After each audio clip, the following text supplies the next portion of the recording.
금강의 물의 근원은 장수군 뜸봉샘이란 작은 샘에서 시작을 했지만 401km의 큰 강물을 만들어 충청도를 굽이굽이 돌아 금산 하구뚝에서 방대한 바다에 흘러가면서 생을 마감하게 됩니다. 금산의 적벽강은 산간오지에 있어서 아직까지 세간에 알려지지 않은 사람의 때가 전혀 묻지 않은 곳에 탐방하는 방법은 두 가지가 있습니다. 하나는 산을 오르고 여울에서 허리까지 차는 강을 건너는 방법과 또 하나는 나룻배를 타고 63리 15km를 탐방하는 방법이 있습니다. 12구비를 돌고 돌아 천하의 비경, 적벽과 여울을 만들어 각종 민물고기가 사는 이곳은 사람들이 오가기가 힘들어 오지 중에 오지라고 이름이 붙여진 자연이 많이 훼손되지 않은 오늘날 오히려 이곳이 무릉도원의 땅이요 우수한 잠재력이 있는 미래의 땅이라고 부르고 있습니다. 동학 이한울 선생은 조선 중기 문학사를 빛낸 분으로 두부의 시를 만 번이나 읽었다고 하고 당시에 뛰어난 이태비기에 비유되었고 또한 효성이 지극했다고 합니다. 왕성한 창작 활동으로 4379세에 달하는 방대한 양의 시를 남겼고 29살 때 과거에 합격해 여러 관직을 거치면서 1611년 금산 군수로 재임하면서 소해진에서 기래전까지 63리 15km 조배를 타고 가면서 5개의 시를 남겼다고 합니다. 그 당시 12소탄 즉 12여울의 이름을 만들었고 그것은 지금 마을 이름이 되었던 12여울 여행을 떠나봅니다. 첫 번째, 소해진은 무주군 서면에 있는 마을로 백대 명산 덕유산에서 흐르는 남대천과 금강이 만나는 두물머리로 이곳부터 금강은 강다운 강을 만들면서 금산으로 흘러옵니다. 전라북도하고 충청남도하고 도계가 있고 무주군하고 금산군하고 두 개가 같이 있어요. 그 시작점이 여기입니다. 요산. 요산으로 해서 저산 능선 올라가면서 이쪽은 무주고 저쪽으로는 갈선산 쪽으로 금산군이에요. 지금 여기가 소위진이라고 하는데 소위진이라고도 하고 소위나루라고도 합니다.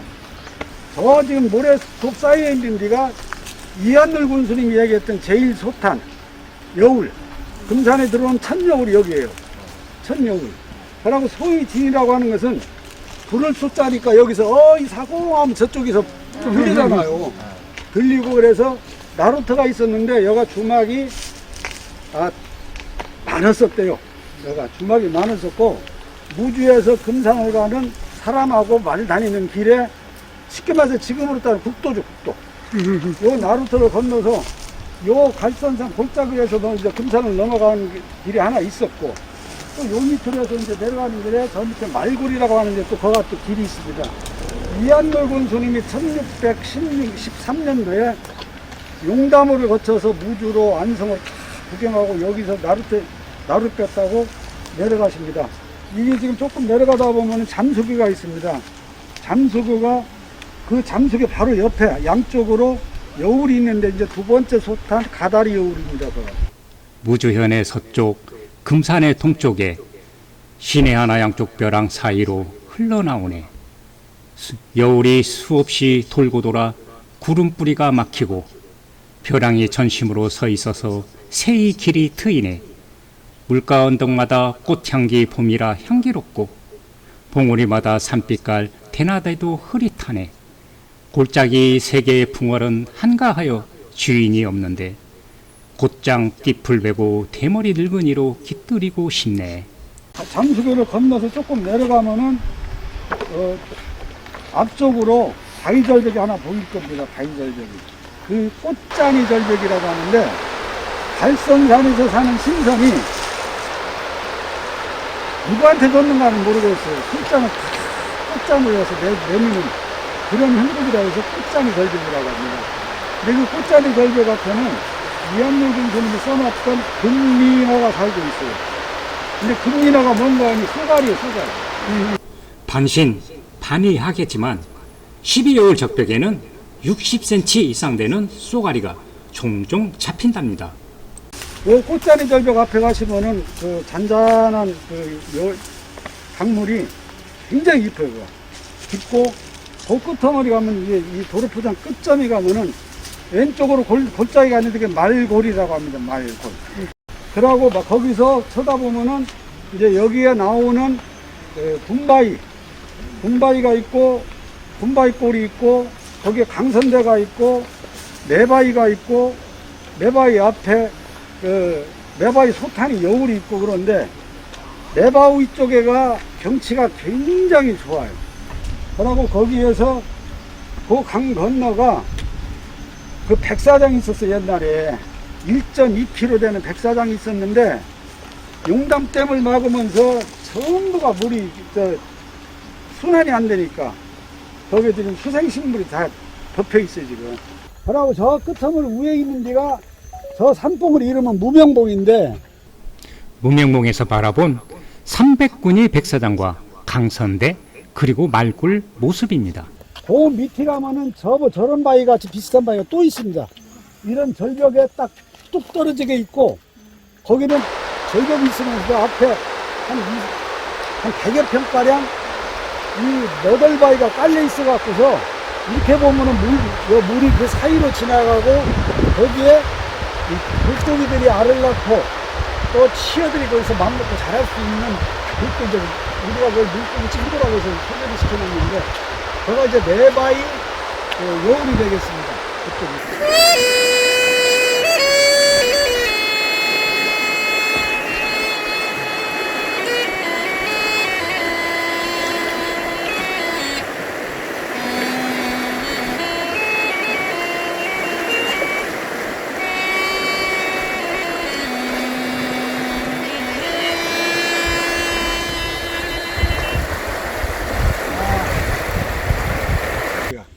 그러면은 그 바로 밑에가 그 방울이 나루터고 요 방울이에 있는 분들이 요 삼박구미 백사장 요 건너에 농사지로 다니는 그 나루터였고 또 이분들이 무주로 장을 보러 갈 때 썼던 나루터예요. 아까 전에 거기서 그 소인어리에서 봤던 석다리가 조그만하게 있었잖아요. 이 저쪽 끝머리 좀 나무 쓰러진 데하고 요 다리하고 여가 삽다리였었던 데예요. 여가 삽다리였고 이게 물 불어서 떠내려가면 동네 분들이 또 나무에다가 또 가서 만들고 했던 데인데 지금 요것은 그 보관을 보존을 하려고 하다 보니까 세면을 입힌 거예요. 근데 원래 저 세면이 있으면 안 되죠. 세면이 없었더라면은 저돌이 다 떠내려갔어요. 그래서 이제 세면 때문에 그 흔적만 남아 있는 거예요. 이 석달이 터졌고, 저 아까 저 배타들이가 요 밑이가 방울이 나루터고, 그렇게 되겠습니다. 산 줄기에 방울처럼 매달렸다고 해서 방울이라고 하고, 이 강이 휘돌아가면서 저 밑에 돌아가면 느끼시겠지만은, 거기는 또 방울 같은 그런 지형이 있어요. 그래서 방울이라고 하는데, 여기는 순천 설씨하고 그 이씨, 또 경주 이씨, 성씨가 세 거리에서 살았었는데 지금은 반절 이상 다 나갔어요. 다 나가고 여기가 경치가 좋고 조용하고 그러니까 전원주택단지로 각광을 받아서 여기가 땅값이 보통 장난 아니에요. 소해진 나루에서 3.5km 적벽과 여울을 지나면 피난이골이 나옵니다. 옛날에 이곳에는 1km 은빛모래 백사장과 강 건너에는 깎아지른 듯한 절벽 아래 시퍼런 소가 있었는데 질마바우, 큰 단지바우, 좁쌀바우, 조개바우 등 큰 바위가 많아 방울이 동네 아이들이 물놀이를 하는 지상 낙원이었다고 합니다. 하지만 이곳에 수력 발전소 취수보가 생겨 물이 잠기게 되었습니다. 방울이 마을 건너편에는 크고 작은 바위들이 여럿이 보입니다. 하지만 지금은 물에 잠겨 확실한 이치를 파악이 안 되지만 저고대는 피난이 꿀이 있었다고 합니다. 옛날 어떤 선비가 이고대의 난을 피해 살았다고 해서 피난이 꿀 바위라고 합니다. 금강은 상부수로가 있는 양녕여울로 흘러갑니다. 양녕여울에는 상부 수로가 있는데 250m 수로를 처음 생각한 사람은 일제감정기 때 동양 척식회사 지사장 일본 구부였는데 4년 동안 27m 굴을 파고 해방되었다고 합니다. 발전소 댐까지 많은 금강물은 발전소 터널을 통해 농원으로 물을 보내고 나머지는 무주읍내돌이 방울처럼 생긴 곳을 6km 한 바퀴 돌아 수력 발전소에서 내려보내는 물과 만나 다시 강다운 강을 만들어 흘러갑니다. 양녕여울을 지난 금강은 촛대바위 앞에 세목여울로 흘러갑니다. 세목여울에는 취수부를 만들어 양녕여울과 세목여울이 물에 잠긴 모습을 볼 수가 있습니다. 취수부를 막기 전에는 이곳의 구시소라는 네모난 큰 웅덩이에는 언제나 맑고 깨끗한 물과 메기, 꺽지, 쏘가리 등 팔뚝만한 물고기 보물창고로 불리던 곳이었습니다. 그리고 은빛 모래백사장이 너무 고와서 무주읍에서 소풍 장소로 불리던 곳입니다. 방울이 마을 입구에는 선바위 또는 촛대바위가 우뚝 솟아 있는데 이 바위는 동구나무나 장승처럼 마을을 지켜주는 수석이라고 합니다. 그리고 치수부를 막기 전 옛날 세목여울의 모습입니다. 하지만 용담댐을 낳고부터 그곳에서 가두어두었던 기름기 많은 물이 흘러와 백사장을 적시니 하얀 모래밭은 엽기와 달뿌리풀이 묵성한 잡초밭으로 변하고 있습니다. 더군다나 취수부를 막고부터 용담댐에서 흘러온 물이 부영 양화로 생기를 잇고 바닥에는 물이 썩어 발을 담그기가 싫은 곳으로 변하였습니다. 그나마 취수부에는 물고기가 이동할 수 있는 어도를 만들어 물고기는 하류에서 상류로 이동할 수 있지만 하류로 흐르는 물은 어도로 흐르는 물뿐이어서 장마때를 제외하고는 평상시는 강이라기보다는 작은 냇물 수준으로 흘러갑니다. 취수부를 지난 금강의 백사장은 온데간데 보이질 않고 수생식물이 가득 찬 곳을 굽이치며 칠함으로 흘러가는 모습입니다. 물의 양은 적지만 살가닥 여울을 만들면서 물을 정화시키고 있습니다. 칠함으로 흐르는 강물은 맑은 물과 백사장이 있어 칠함 앞에는 애로부터 시인묵객이 즐겨 찾던 곳입니다. 칠함에 대해서 전문가이신 박광수 교수님 모시고 한번 말씀을 드려보도록 하겠습니다. 교수님 어떠나요? 예. 먼저 좌측을 한번 봐주세요. 좌측. 하고 뚝에서부터 1km에 하나씩 심어 왔어요. 예. 그래서 저거 놓치시면 안 돼요. 저게 몇이에요 지금? 303. 303. 예. 그래서 이렇게 올라가야 돼. 아까 왔던 그 장수까지 가면 100km. 거기 401km. 예, 하구뚝이고 이렇게 거슬러 올라가는 거예요. 그래서 대개 보시면은 놓치시는 거예요. 저게 왜 서 있는지. 여러 가지 목적이에요. 하천 관리에도 도움이 되고 자전거로 다 여행하시는 분들 몇 킬로 왔다도 이게 중요하고. 자, 저 다리가 지금 옛날 다리가 아니에요. 다시 놨어요. 예. 저 박정희 대통령이 긴급 지시를 해서 놨던 다리는 낮아요. 낮고 폭이 좁아요. 다시 놨습니다. 여기 책에 보시면은 76년도 6월 8일 날 엄청나게 비가 왔어요. 여기는 전부 다 무주로 토끼리 장면이에요. 무주로. 나루터가 어디냐면요. 요 석축 쌌죠? 예. 그리고 나무 있죠? 거기에요. 그리고 요 길 지금 그 풀이 지금 죽어 있는데 거기가 나루터예요. 여기를 왕래하는 건데 그날 오후에 아주 특별 배려로 학교에서 빨리 가라. 가장 물이 좋죠.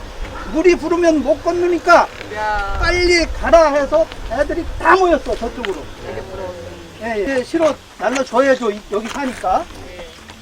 그래서 그냥 평상시에는 그냥 건너와요. 물이 세지 않으니까. 예. 그날은 비가 많이 와서 물이 많으니까 배를 끌고 올라가야 돼.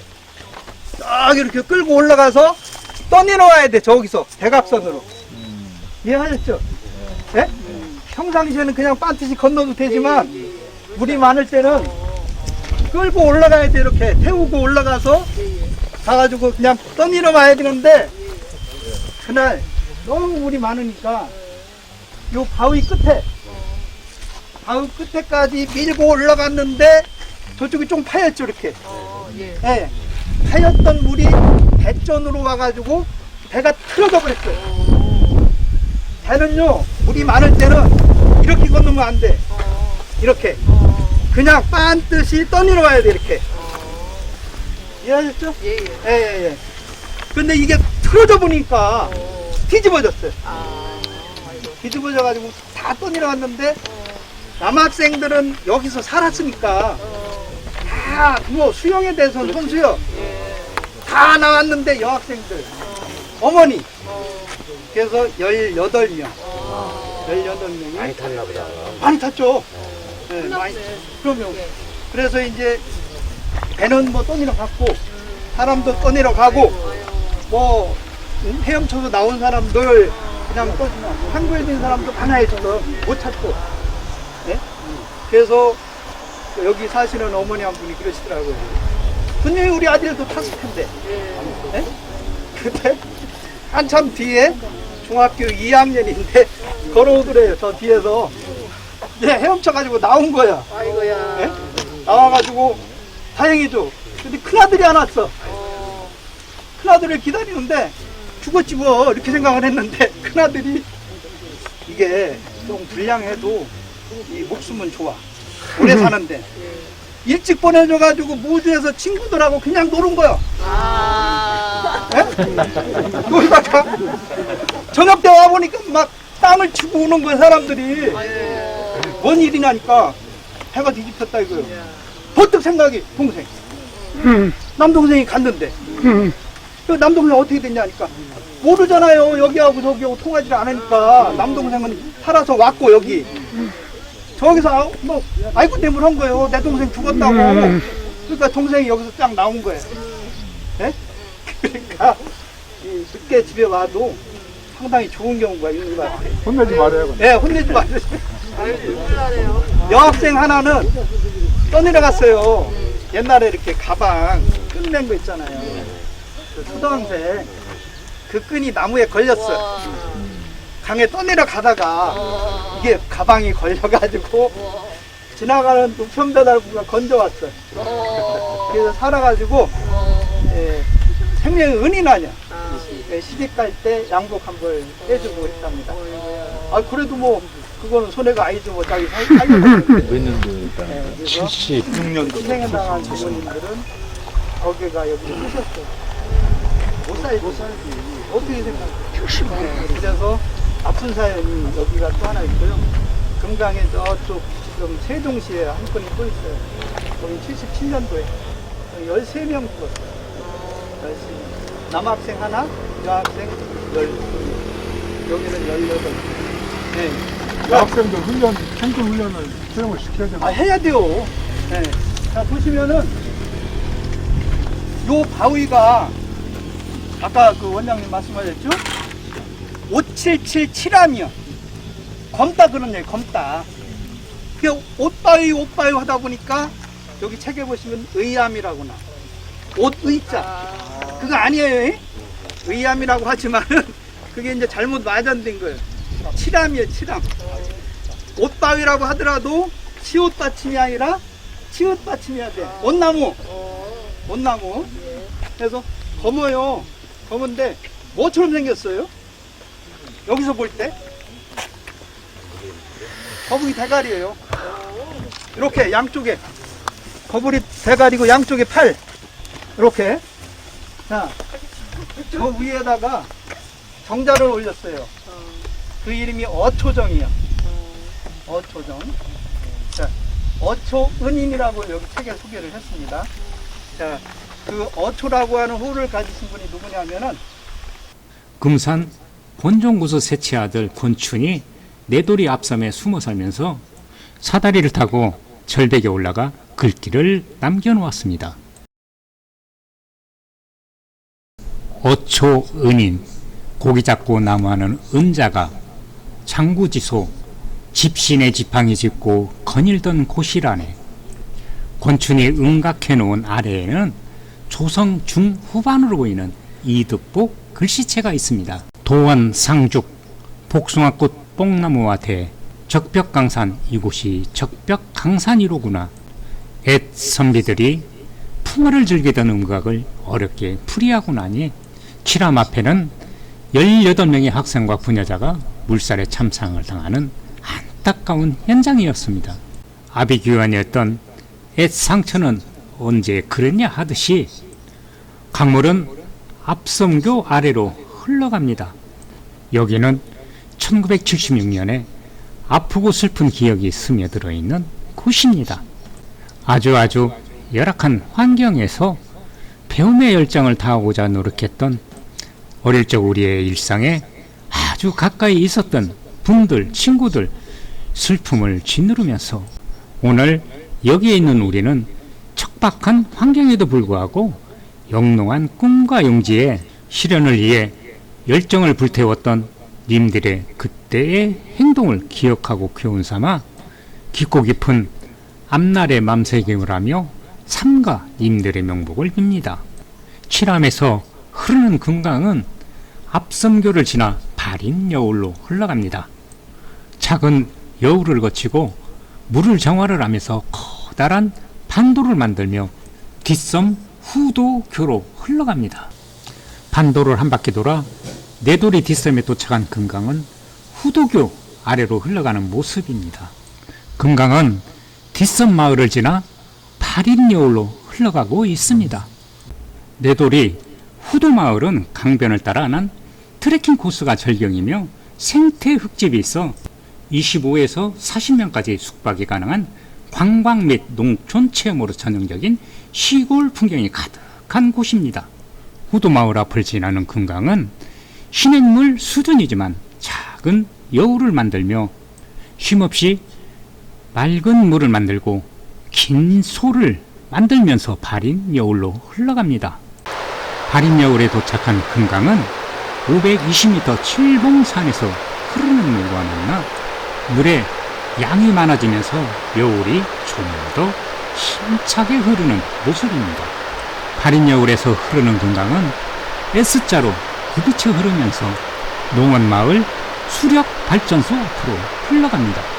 양령여울 상부소로에서 길이 250m, 낙차 12m를 두고 수력발전소로 흘러보내 전기를 만들고 앞섬으로 흘러내렵니다. 내돌이 발인여울에서 흘러오는 물과 만나 지렛여울로 흘러가는 모습입니다. 내돌이에서 흐르는 강물은 시냇물 수준이지만 앞섬은 물의 양도 많고 여울이 상당히 긴 모습입니다. 그리고 여울에서 물이 깨끗하게 정화되는 것을 볼 수가 있습니다. 양령여울에서 보낸 물은 수력발전소에서 연간 2120kW를 전기를 생산하여 한 잔에 1000kW는 팔고 농원마을에 3만평 전답에 물을 보내줍니다. 이 상부수로가 있고 하부수로가 있어요. 그 쌀의 배경이 거기서 250m 정도 굴을 뚫습니다. 사람 손으로. 짐을 쳐갖고서. 굴을 뚫은 거예요. 그래갖고 수로를 내서 그 뒤에 장자 못 있는 그쪽 뜰을 갖다가 오른쪽으로 이 뚝을 만들고 덮어 씌웁니다. 그러고서 눈을 만들어요. 그래 한 3만 평을 눈을 만드는데 방울이나 그쪽 작은 방울이 아가씨들은 평생 쌀 한 말도 못 먹어보고 시집을 간답니다. 쌀이 귀해가지고. 그러니 그쪽에다가 쌀 먹겠다는 일념이 내 자식들한테는 쌀을 먹여야겠다고 하는 그 신념이 강해서 그 돌구를 갖다 뚫게 된 거예요. 그 당시 정과 망치 만들고 250m의 터널을 지휘한 사람은 설병환 씨로 1958년에서 1963년 6년간 그토록 수건 사업인 터널 공사가 완공되었고 1000평씩 전답을 나누었고 10년 후 설병환 씨는 56세의 나이로 작고하였다고 합니다. 그리고 이곳에 설병환 씨의 기념비를 세우고 후손들은 전답에 트랙터로 농사를 지으며 풍요롭게 산다고 합니다. 지금 이장을 맡고 있는 설광석 씨와 손자를 만날 수가 있었습니다. 당시 터널 공사를 했던 농업마을 14분은 모두 작고하였고 지금 이장을 맡고 있는 설광석 씨는 학창시절이라 그때의 일들을 기억하는 유일한 분입니다. 6년 동안 남자는 지게를 지고 여자는 바구니에 흙을 담아 머리에 이고 손이 괭이가 되고 호미가 되면서 굴을 파고 뚝을 만들었다고 그 당시 일들을 회상하고 있습니다. 농업마을에서 산 쪽으로 50m 정도 들어가면 장자못이 나오는데 옛날부터 이곳은 항상 물이 고여있는 질펀한 늪지대의 장자못은 홍수 때에만 물이 넘치는 훌륭한 홍수 조절용 수로 역할을 하였답니다. 남계연은 단연생 수생식물로 우리나라에서는 희귀 식물인데 6월, 9월 사이에 가면 꽃이 피어있는 모습을 볼 수가 있습니다. 지린 여울, 녹록길을 지나다 에마가 빠져 35도 폭염에 고생을 정말 많이 했습니다. 지린 여울에 도착합니다. 허리까지 차는 지린 여울을 건너 오신여울로 향합니다. 옛날에 지린나루가 있던 곳으로 부리명과 금산 사람이 무주로 장을 보러 갈 때 이용했던 나루였다고 합니다. 지금 수통리와 방울이 지역 종합개발계획으로 잠수교 2개, 5km 도로를 군비와 도비 90억 원을 들여 지금 공사 중입니다. 육지 속에 섬이라 불리는 방울이에 도로가 연결되면 땅값이 오르고 문화, 의료, 복지, 교통 등 생활 전반에 소외된 지역 주민의 소외감은 회복되고 도로 개설 사업으로 천혜의 자연환경을 새로운 관광 자원화 및 주민 소득 창출 등과 연계될 것입니다. 하지만 많은 사람들은 환경이 파괴되지 않도록 개발하기를 기대합니다. 지린여울에서 흐르는 금강은 작은 갈선산 아래 수리 미소로 흘러갑니다. 깎아지른 듯한 절벽 아래 물이 항상 빙글빙글 돈다고 해서 수리 미수라고 합니다. 사람이 전혀 들어갈 수 없었던 이곳을 앞으로 도로가 연결되면 강변 차박이와 래프팅 코스로 전국 최고가 될 것입니다. 지린여울에서 3km 정도 내려오면 그나마 강변길도 끊깁니다. 어쩔 수 없이 양각산 방향으로 호목골로 진행을 하려 하니 이곳은 자기네 땅이라 하면서 길을 안내를 하지만 차량은 다닐 수 없게 바리케이트로 막아놓았습니다. 앞으로 방우리에서 수침교까지 5km 도로 예정지입니다. 그리고 어신여울과 지린여울에 수침교 공사 중입니다. 작은 갈선산 아래 흘러온 금강은 어신여울에 도착합니다. 어신여울에서 강을 건너야 지린여울을 갈 수가 있었는데 조금 있으면 어신여울에서 수침교를 지나 방우리까지 갈 수가 있습니다. 수침교 아래로 흐르는 금강은 한 바위를 지나 적벽으로 흘러갑니다. 많은 사람들이 차배기 캠핑을 즐기는 모습을 볼 수가 있습니다. 12여울에서 가장 아름답다는 수통리 적벽입니다. 적벽이란 붉은 적자를 써서 붉은 절벽이 병풍처럼 서 있다 해서 붙여진 이름입니다. 적벽 아래로 흐르는 아름다운 강을 적벽강이라 하고 적벽 아래서에서 잠시 머물다 소리를 내며 힘차게 흐르는 강으로 여울이라고 합니다. 1922년 7월 도파리 송천사에서 행사를 마치고 체에 참석한 선비들이 수통리 적벽에서 뱃놀이를 하면서 13인의 선비 이름을 바위에 새겼는데 그 이름들이 모두 금산에서 범상치 않은 분들입니다. 범주, 유어, 적벽, 지하라 새겨져 있고 오른쪽에는 14 임술 7월 기망이라는 작은 글씨가 새겨져 있습니다. 임술년 가을 7월 16날에 적벽 아래 배를 띄우고 논일었다네.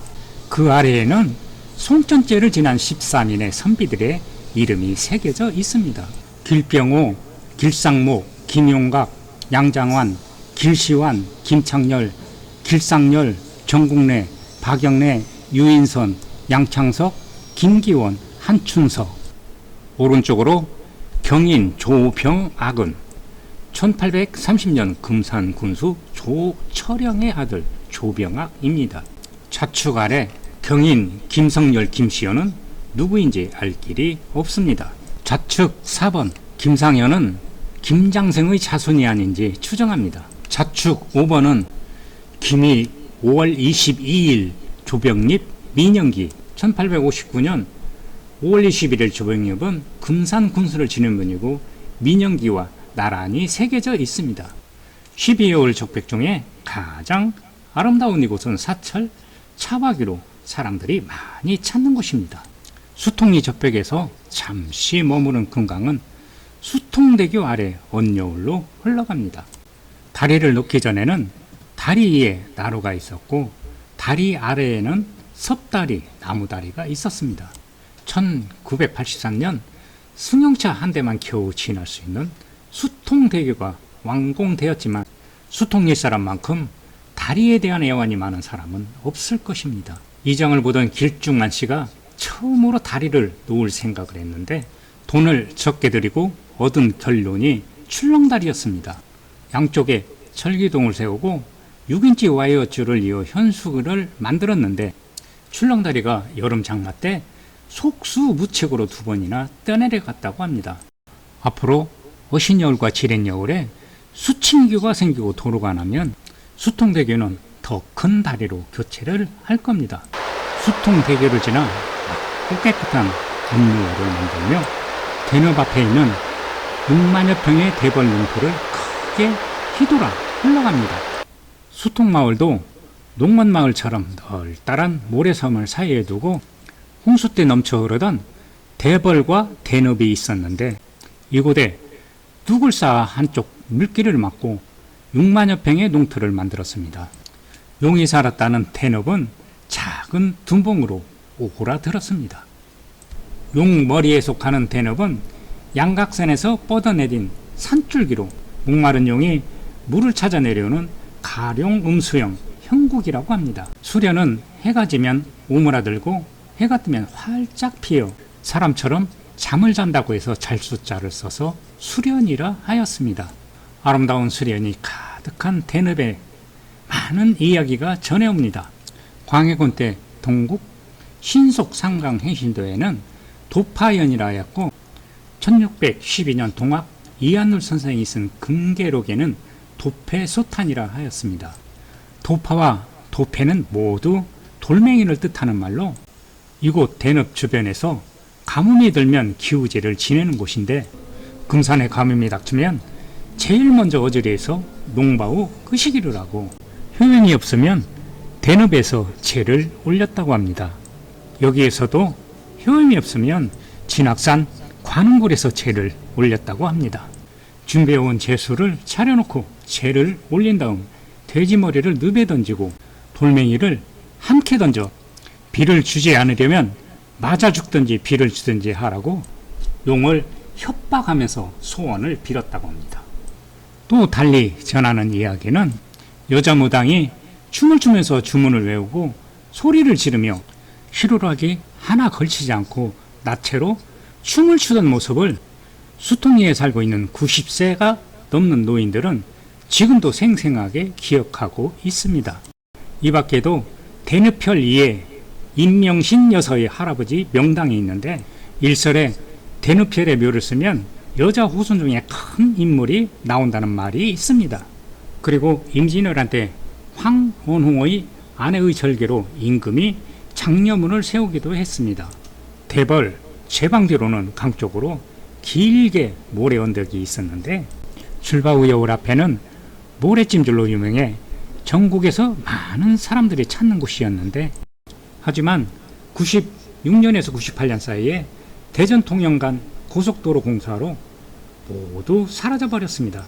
길이 1000m, 높이 70m 두께 9m에 쌓였던 고운 모래톱은 사라지고 용담댐에서 홍수 때 방류한 물이 핥히고 간 흔적들만 남아있어 마을의 귀한 자원은 힘없이 무너지고 이리저리 피해만 보는 수통리 마을 주민들의 분노는 한없이 남아 전해지고 있습니다. 용담댐의 방류로 황폐화되어가는 금산 적백강에 많은 숙제를 끼안고 줄바우 여울은 도파마을 앞 줄구리 여울로 흘러갑니다. 도팔이 수통대교에 도착합니다. 연기군 금산군 국회의원 전용선 의원은 1984년 적백고와 수통대교를 놓는데 적극적인 지원으로 다리를 완공하게 되어 공덕비를 수통대교 옆에 세웠습니다. 도파리는 금강가 마을에 있어서 흐르는 물이 금강을 굽이칠 때 파도가 일어 길가에까지 파도치는 지역에 있으므로 도파동이라고 합니다. 도파리는 조선시대 초기 세조 때 묵제 김종환의 유배지입니다. 수양대군에 의한 개유정난에 유배되어 김종서 장군과 함께 순찰한 곳입니다.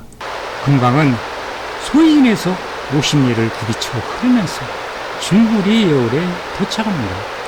붉은 바위절벽과 12월 또한 소를 지나는 길목마다 아름다운 비경이 숨어있어 가는 곳마다 간판이 절로납니다.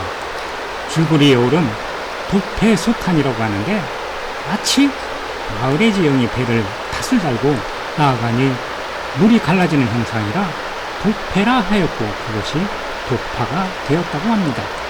마치 하마가 입을 크게 벌리고 물을 먹는 모습입니다. 2003년도 상도 드라마 촬영을 위해 지은 장금정 바로 아래에 먹뱅이 바위라는 두 개의 커다란 바위 아래에 비를 피해 이곳에서 양기성이라는 훈장에게 글을 배우는 광풍 서당이 있었다고 합니다. 아내는 20명쯤도 안 와서 열악한 환경에 글을 배웠다고 합니다. 줄구리 여울에서 깨끗하게 정화시킨 금강은 수통대교로 흘러갑니다. 옛날에 수통대교 아래에 도파, 나루가 있어서 무주장을 보러 가는 사람들이 많아 도파에는 술집이 3시까지 두고 장사가 성행했다고 합니다. 옛날에 도파대교 섭다리의 모습입니다. 도파리는 마을에서 금강 건너편에 양각산에서 뻗어 내려온 병풍 같은 적벽과 금강물을 품고 도는 아름다운 마을입니다.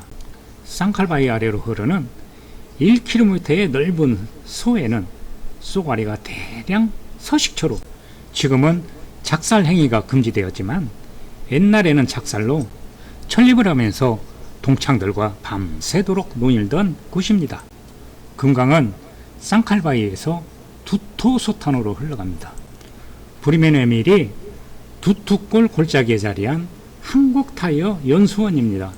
한 끼 식사 1,000원이고 풀장과 넓은 객실 등 편의 시설이 아주 양호하다고 합니다. 연수원 앞에는 맑고 깨끗한 규모가 큰 두토수탄 여울을 만듭니다. 여울이란 강이나 바다에서 바닥이 얇거나 폭이 좋아 물살이 빠르게 흐르는 것을 말합니다. 여울이 생긴 원인은 물살이 상류에서 하루 공유산로로 넘어갈 때 그곳에 대적물 즉 자갈이 쌓여 수심이 얕고 물살이 빨라지는 곳을 말합니다. 자갈 속으로 흐르는 물길은 하얀 물방울 즉 산소를 만들면서 강물은 숨을 쉬며 살아있는 물로 바뀌게 됩니다. 장수 東동산에서 군산 하구투까지 401km 금강은 금산의 적백강 여울이 가장 많이 항상 깨끗한 물이 흐르고 있습니다. 두토수탄에서 흐르는 금강은 소에서 잠시 머물다 이곳 후천소탄으로 흘러옵니다. 내가 어렸을 때 어른들을 따라왔는데 쏘가리, 뱀장어, 꺽지 등이 물반, 고기반이었습니다.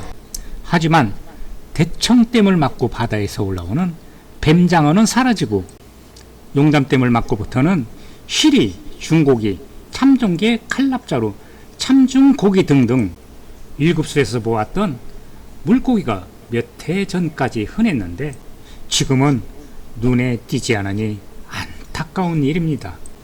금산은 부리면 양공리와 평촌리를 연결하는 무지개 다리로 흘러갑니다. 양각산 산줄기를 따라 금강의 물줄기가 무지개 다리까지 흘러오는 모습입니다.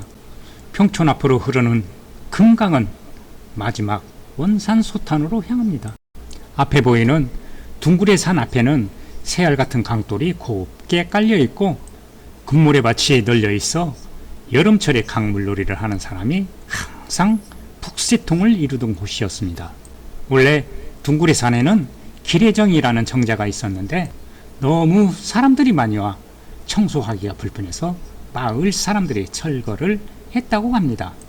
강물은 산밑을 감돌며 넓고 깊은 호수를 이루어 뱃놀이하기에 가장 훌륭한 곳으로 지난날에는 충남, 전북, 충북의 새 도지사가 호화스러운 뱃놀이를 즐겼던 아름다운 곳입니다. 둥구리 산을 휘감은 금강은 신촌리를 감싸면서 유유히 흘러갑니다. 동학 이한울 선생이 1611년 금상군수로 재임하면서 소이진에서 원산까지 63리 조격배를 타고 오면서 금괴록에 남긴 5편의 시는 400년 전에 금강의 모습을 찾을 수가 있습니다. 적벽마다 각종 물고기의 보금자리가 되었고 여울이 낙원을 이루는 곳마다 마을이 들어섰고 여울들의 이름이 현재는 마을 이름이 되었습니다. 적벽과 여울에는 각종 물고기의 보금자리인 적벽강 12여울 세간에 전혀 알려지지 않은 이곳에 조만간 다리와 데크가 완공되면 전국에서 가장 아름다운 차박이 강변 캠핑 코스가 될 겁니다.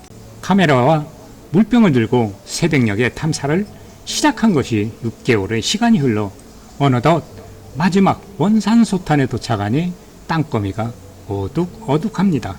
나는 이제 모든 것을 마칠 시간이지만 강물은 먼 날까지 숨을 쉬며 여울에서 깨끗한 물을 정화시켜 우리 인간에게 쌈을 풍요롭게 할 겁니다.